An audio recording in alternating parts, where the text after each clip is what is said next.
शिव शिव शिव शिव शिव शिव शिव शिव शिव शिव शिव நாச்சிப்பட்டி ஜோதிடர் நம்முடைய சங்க உறுப்பினர் NT லட்சுமணன் அவர்கள் உங்களுக்கு உத்தியோகமா சுயதொழிலா என்ற ஒரு அற்புதமான தலைப்பில் பேச இருக்கின்றார்கள். நம்முடைய நாச்சிப்பட்டி லட்சுமணன் அவர்கள் ஊரில் உள்ள ஒரு வயதான குருநாதரிடம் ஜோதிடம் கற்று அவர்களுடைய ஊரில் மிக அற்புதமாக பார்த்தீங்கன்னா ஜோதிடம் பார்த்துக்கிட்டு இருக்காரு. இப்போ பார்த்தீங்கன்னா அவர் 4th குரூப் தமிழ்நாடு அரசின் தேர்வாணைய துறையில் செலக்ட் ஆகி அரசு உத்தியோகத்துக்கு போக போகிறாரு. நம்முடைய சங்கத்தின் சார்பாக அவருக்கு மனமார்ந்த வாழ்த்துக்களை தெரிவித்துக் கொள்கிறோம். உங்களுக்கு உத்தியோகமா சுயதொழிலா என்ற அற்புத தலைப்பில் உரையாற்ற வருமாறு லட்சுமணன் அவர்களை அன்புடன் அழைக்கின்றோம். அனைவருக்கும் வணக்கம். அனைவருக்கும் வணக்கம்.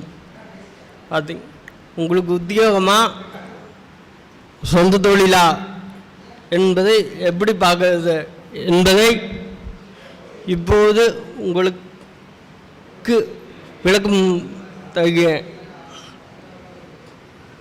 1/6/11 இதுதான் உத்தியோகத்தில் வெற்றி பெறுவதற்குரிய ஸ்தானங்களாகும். 6/11 இல்லாமல் ஒரு போட்டித் தேர்வில் வெற்றி பெறுவது கடினம்.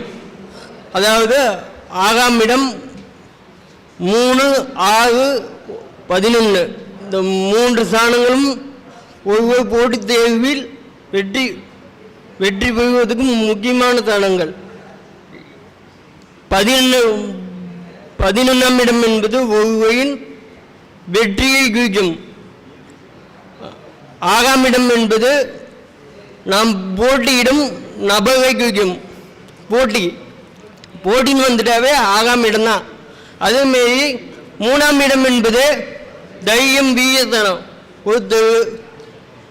ஒருத்தர் பார்த்தீங்கன்னா தைரியத்தோடையும் வீரியத்தோடையும் போட்டி போட்டால் தான் பார்த்தீங்கன்னா அந்த காரியத்தில் வின் பண்ண முடியும்.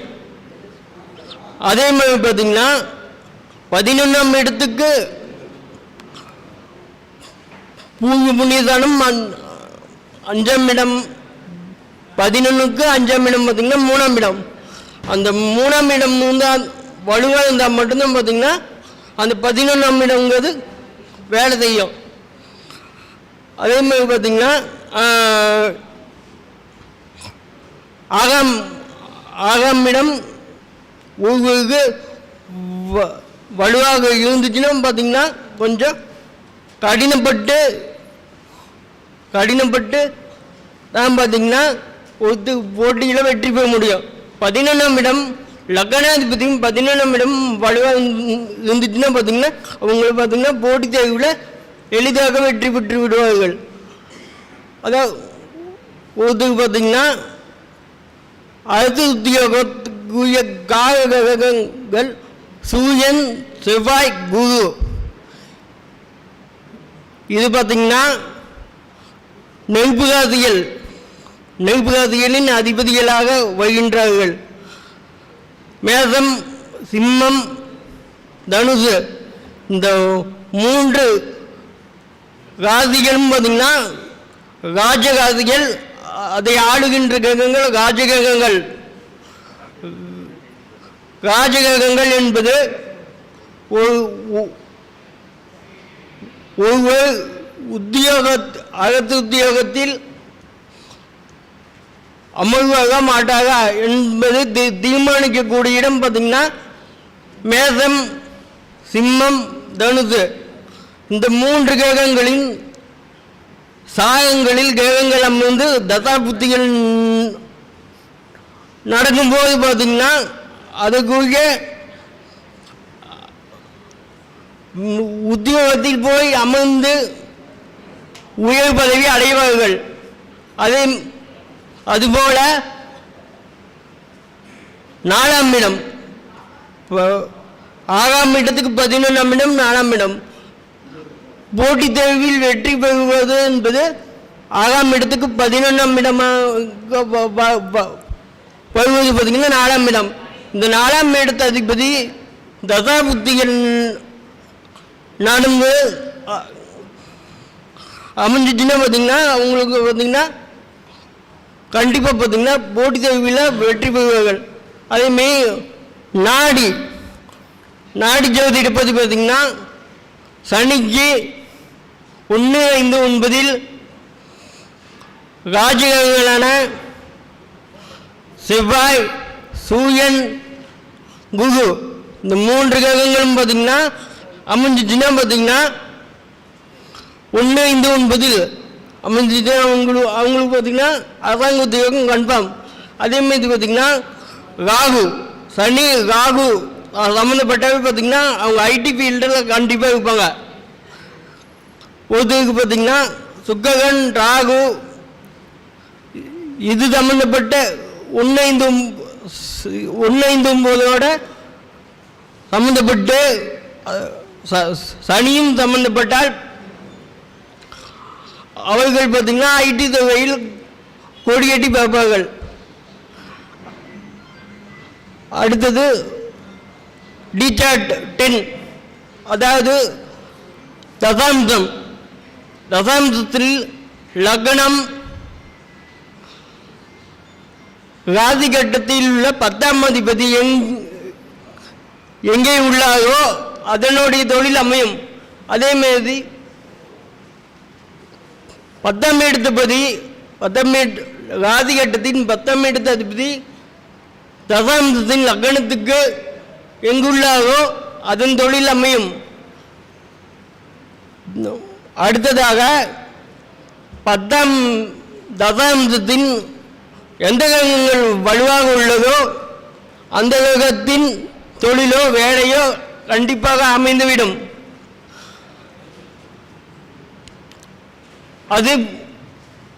அதுபோல சொந்த தொழிலுக்கும் பார்த்தீங்கன்னா 1, 5, 9 1, 5, 9 பார்த்தீங்கன்னா வலுவாக இருக்கணும். லக்ன அதிபதி பார்த்தீங்கன்னா 6, 8, 12 மகையாமல் வலுவாக இருந்தால் அவர்கள் பார்த்தீங்கன்னா சொந்த தொழில் செய்யலாம். நாடி விதிப்படி பார்த்தீங்கன்னா ஆணாக இருந்தால் குருவுக்கு 1, 5, 9 சனி அமர்ந்தால் அவர்கள் சொந்த தொழிலில் கொடியேற்றி பார்ப்பார்கள். பெண்ணாக இருந்தால் சுக்கிரனுக்கு 1, 5, 9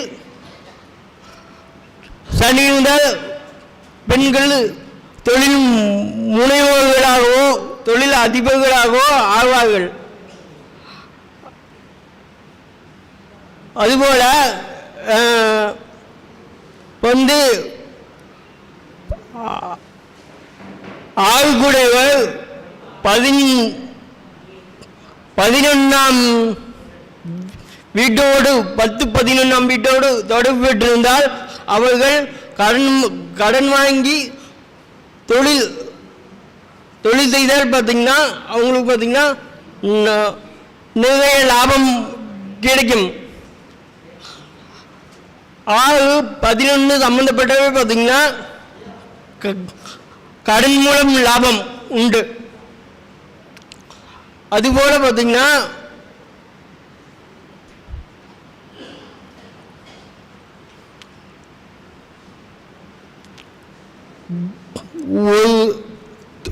தொழில் தொடங்கிறதுக்கு முகூர்த்தம் குளிக்கணும்னு வச்சுக்கோங்களேன். 1, 10, 1ஆம் இடம் 10ஆம் இடம் நன்றாக இருக்க வேண்டும். அல்லது 11 ஜாதக கணிதமிதம் என்ற நூல் பார்த்தீங்கன்னா 1, 11 சூரியன் அமைத்து கொடுத்து முகூர்த்தம் வைத்தால் அந்த தொழில் தொடங்க வீடு கட்ட இதுக்கு எல்லாமே பார்த்தீங்கன்னா 11 சூரியன் அமர்ந்து லக்னம் கொடுத்தால் தொழில் சிறப்பாக அமையும். அதே போல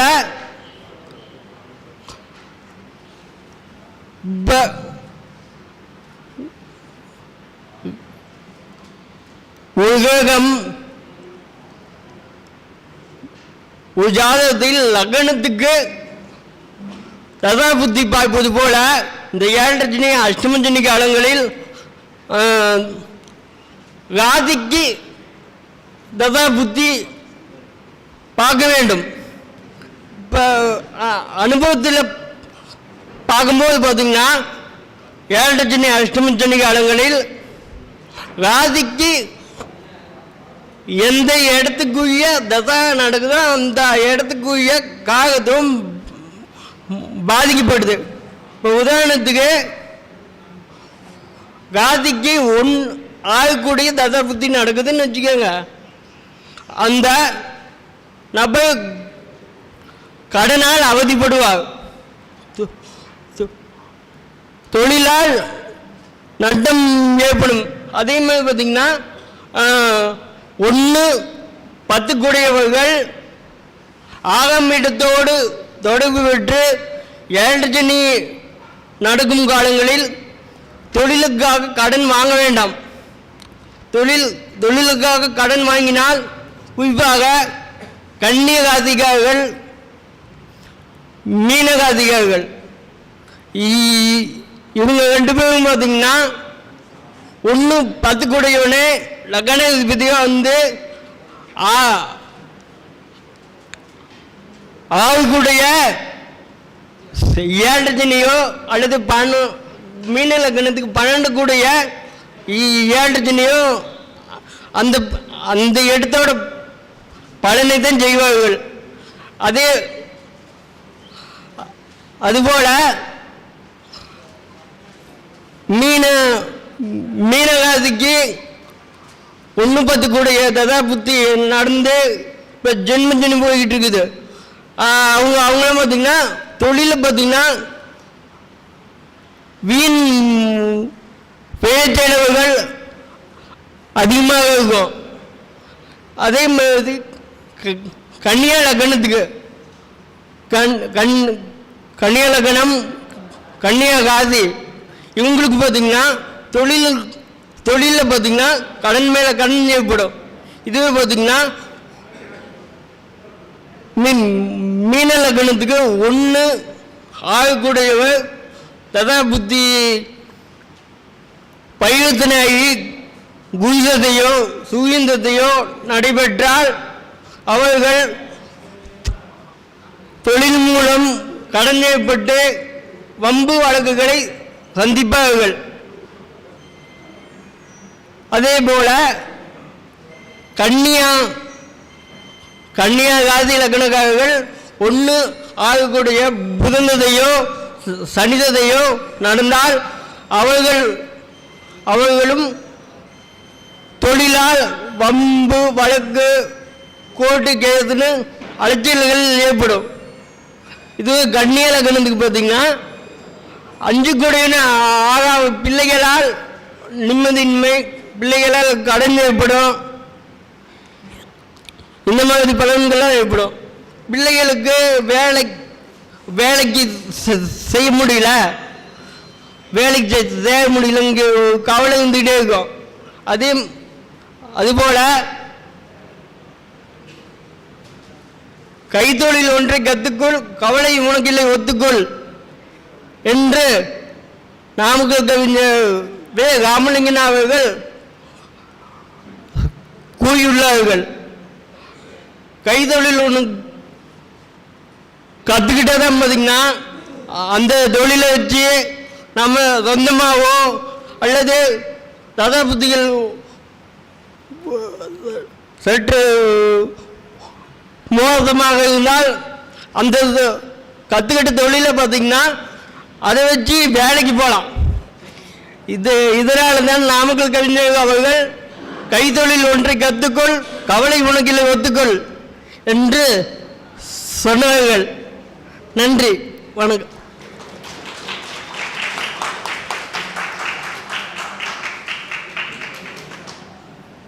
சார் நம்ம தம்பி லட்சுமணன் இருக்கார் இல்லைங்களா, இவரை பொறுத்த வரைக்கும் பார்த்தீங்கன்னா நேற்று காலையில் 7 மணிக்கு வந்தாருங்க. அவர் இங்கேயே தங்கிட்டார். சுமார் 5 ஆண்டுகளுக்கு முன்னாடி நம்ம சங்கத்துக்கு வரும்போது அவருக்கு இவ்வளோ பேச்சாற்றல் கிடையாது. நாங்கள் தான் பேச வச்சு அவளுக்கு ப்ராக்டிஸ் பண்ணி இவ்வளோ தான் பேசுகிறாரு. அதுக்கே பாராட்டு தெரிவிக்கிறேன். நீங்கள் பேச்சாற்றல் என்பது இயற்கையாக வரக்கூடியது. சித்திரமும் கைப்பழக்கம் செந்திரமும் நாப்பழக்கம் சொல்கிறது இதனால தான். அதனால் இதுக்காகவே அவர் நம்ம நல்லா பேசுகிறாரு. ஸோ அவருக்கு ஒரு நன்றி.